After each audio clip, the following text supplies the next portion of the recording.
All right, in today's session, we'll be talking about Joshua and Judges. These two books are actually grouped in a larger narrative or context of Joshua, Judges, 1st and 2nd Samuel, and 1st and 2nd Kings. Together, these books make up what is actually the former prophets. Most of us probably are more used to hearing these books as the historical books, and certainly there is truth in that. However, at the heart of the matter in this thing is that it is not just historical books per se. As we'll see in just a moment, they are theological and they are prophetic in the sense that they talk about the covenant. That's what prophets do. They call people back to the covenant. They are advocates for the covenant. So as you go back and you refresh your reading of Joshua and Judges, please keep in mind that these are actually books that belong to the larger category of former prophets. And as such, what is really important about these books is how God faithfully keeps the covenant and how he has done so since he made the covenant with Abraham. And on the other hand, how Israel has managed to break the covenant. So again, we're going to see these two themes interacting with each other in these books. So when you look at these two books, you're going to see that there's a very significant difference between the way they tell the story of how Israel occupies the Promised Land. In the book of Joshua, it seems to be very systematic. There's a sense of orderliness about the whole process. In the beginning of the book of Joshua, you will see things that are very reminiscent of stories that happened with Moses when he led the people. And it'd be things like crossing a river, the celebration of a Passover, circumcision, a divine encounter, holy ground. And so in the book of Joshua, as Joshua is leading and as the story of Israel is beginning to unfold further, you actually hear in your mind a lot of things in which you would say, this was very similar, this was very much like what happened in Moses. All of that is very intentional. Joshua is the successor to Moses, and one of the ways that God reveals himself through Joshua, like he did through Moses, was the number of similar experiences that they have. So, as you are read these two books, keep in mind that it's not just historical information. There is history upon which these books rests, most certainly. But the purpose and the intent and the slant and style of these books, including Joshua, Judges, Samuel, King, all of these prophetic books have an intensely and cited theological slant and purpose to them. So their message is to reveal something about God, something about who God is, something about how God works in the context of human history, rather than just giving an account of human history. It is the Yahweh of Israel interacting, responding, intervening into or in the history of Israel. So These books are very theological in nature, and as you read them, keep an openness of reading them with an ear toward the theology, the rich and beautiful, powerful theology that is in it. Most of us will be highly tempted to read them only for their historical value and the way they report things. So read them with a sense of theological intention about them.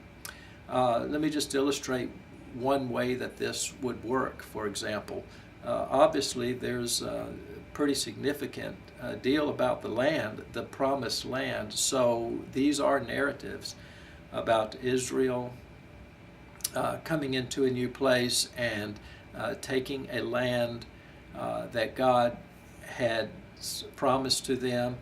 And so all of that certainly has its historical play in the story. But it's more than just a nation that God has called out of Egypt to come and take a land. There is a theological significance to this land. After all, it is a land of promise. It is a land that God Himself has selected.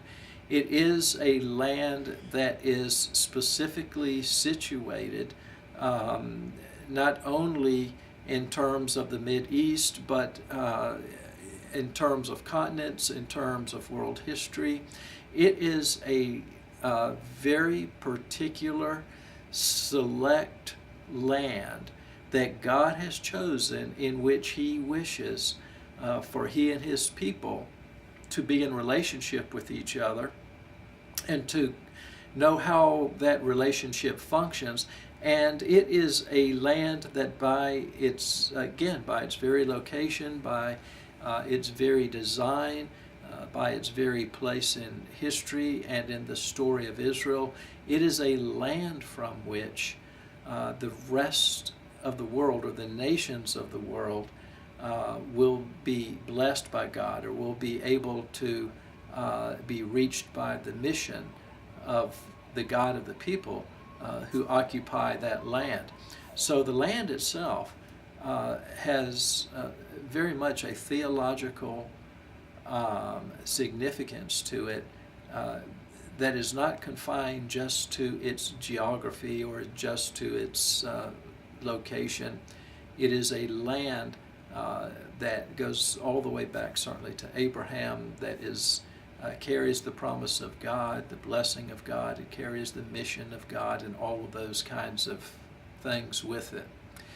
One of the other things that you'll need to keep in mind as you are reading through these particular books is that when we bring our Western view of history to biblical text, it kind of warps our understanding of the text in ways that we have already mentioned. That is not just strictly historical; it's theological. These are former prophets. Another way that this happens is that typically in our Western vision of history, we think in a linear fashion. History is going somewhere. This event causes this event, and this world leader led to this crisis, which may have led to this war, which, when resolved, led to reconfiguration of the map in these nations, and so on and on and on. So our Western vision tends to be very linear. That's the way we understand history. That's the way we follow movements. That's the way we understand the rise and fall of nations and ideologies and so forth. The ancient world viewed history in terms of cycles. And so when you are coming to these kinds of texts, keep in mind that in their worldview, there are cycles of events that keep happening. And in just a moment, you'll particularly see this cycle as it unfolds in the book of Judges. So, let me mention to you just another place where it could be exceptionally challenging to deal with a book like Joshua. Joshua goes in, and God has told him as they come up on Jericho to march around the city for 7 days, and on the seventh day 7 times blow the trumpets and so forth. What is happening here is, in part, the city of Jericho is under a holy ban, or there is a holy war. And it would be very tempting to think of it in terms of Western ideologies, or the way that we might use the term of holy war. But in that day, the holy war had at its heart what was called the ban, the B-A-N. God put in this case, he put Jericho and all of its stuff in a ban. And perhaps you can picture as just God just drew a huge circle around the entire city, its people, and all the stuff that was in it. And when there is a ban on something, the ban, or all of that which is in the ban, in this case, since it is war, is stuff that is going to be destroyed. So the walls come down, the people are defeated, the things, the possessions that the people have, God has commanded his people not to take any of that, not to gather any of that. And so in this ban, God has an entire city and all of its people and all of the things that are in it, in a sense, devoted to the larger cause of his mission. So it's not just the idea that there is this angry, relentless God who is just out for destruction. When we read stories like the story of Jericho, and it causes us to question what kind of narrative is this? What kind of God is this? Keep in mind several things. This doesn't answer the entire question. It is still an issue that we legitimately struggle with. Anybody does. Keep in mind that these stories are told in the context of their context, their historical day, their cultural contexts. And in their context, in that particular day, stories like this would be stories that are far more palatable to the ancient mind, understandable to the way that people in that culture and in that time understood life. And part of the whole thing of God interacting in our story is that he comes to us in the culture that we are in. He comes to us in the times in which we live. And so keep in mind that the holy ban is a part of that larger story.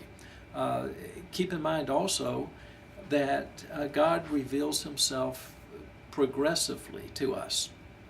He just doesn't dump everything of who he is and of what his mission is and all of that into one neat, nice package. It is a very long process. And as such, as God reveals himself to us, the culture in which the Jericho story takes place is certainly a very different time, a very far away kind of historical period, and a culture that we would probably feel very foreign to. But God reveals himself. and he reveals himself in a particular time. He reveals himself in a progressive kind of way. He reveals himself in a particular cultural context. He's also revealing himself in such a way as to continue to create the identity of his people, Israel, and to reveal the identity of who he is as Yahweh. So again, think of these stories in larger pictures, in theological frameworks, stories about covenant, stories about God is calling a people. He has already led those people through a wilderness, and he is in the process of making and continuing to relate to those people and creating a people who will inhabit the land as a kingdom of priests and as a holy nation, and as a people that will be distinct from other people, a people that will carry the identity and in a sense will carry the marks of Yahweh, and at the same time Yahweh is distinct from the other gods and goddesses of the culture. And so there is both things are happening or unfolding in these stories. We see distinctiveness of the nation of Israel. We see distinctiveness of Yahweh. We see their connection. And in all of that, still further, we see that God is on mission. And this helps perhaps give us a little insight about things like God's election. It's just not a matter of God choosing whom he wants or whom he likes. It's far bigger than that. His election is about his mission. It is about the way that he interacts. It's about the people that he calls out. It is about what he intends to do through those people. It is about the people of the world or the nations of the world who will be blessed or reached by those people. So when you think in terms of election, we are right here in these stories, and these particular stories actually give us some great insights into a biblical framework of what election is all about. And a lot of that cuts against the grain, perhaps, of some of our contemporary popular versions or visions of what election looks like. So you've got all of these kind of things happening in the book of Joshua and Judges. And as we mentioned a few moments ago, the book of Joshua seems to be very clean in the sense of a very orderly taking. But when you get to the book of Judges, it just seems like a whole different time altogether. The people are just doing what they want to there. And here again, we're going to see a cyclical or circular kind of approach and pattern to history, rather than the typical or prevailing Western linear view that many of us have. And in the book of Judges, you will see a very clear cycle that God judges the people. The people cry out for mercy, or after they cry out for mercy, God delivers them, and then the people sin, and then the whole cycle starts again. So you have this cycle where there is sin, there's judgment, there's crying out, God does what he does, and the whole thing repeats itself. These cycles are times in which God calls forth judges, and these are not judges like we would typically think in our modern sense. For the most part, these are military leaders or chieftains, and the judges, 6 major and 6 minor judges in the book of Judges, major judges are ones that seem to be directly connected with this cycle itself, or maybe they've had a divine encounter, angel or prophet, or something like that. And in these cycles, God raises up somebody to bring deliverance, to kind of set the story right again. But at the end of the story, what is theologically unmistakable is that God is fully and totally faithful in terms of his covenant. He always has been. But Israel seems to be in a cycle of disobedience, and even when there's deliverance, and even when God intervenes, even when God sends people, they always seem to find their way back to the place of sin and apostasy and of breaking the covenant. So in all of these stories, you think about it in terms of an incredible tension that kind of all comes together with the covenant, and kinds of questions we have asked in the previous session.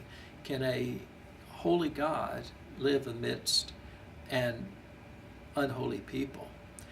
And you see all of that just coming to head in these stories, in that God is seeking to embrace and seeking to create and seeking to have a people that will bear witness for him throughout the ends of the earth, but yet the very people that he is seeking to make his own, the very people that he is seeking to bring into covenant, are resistful, are rebellious, have hearts that often do not reflect the heart of God.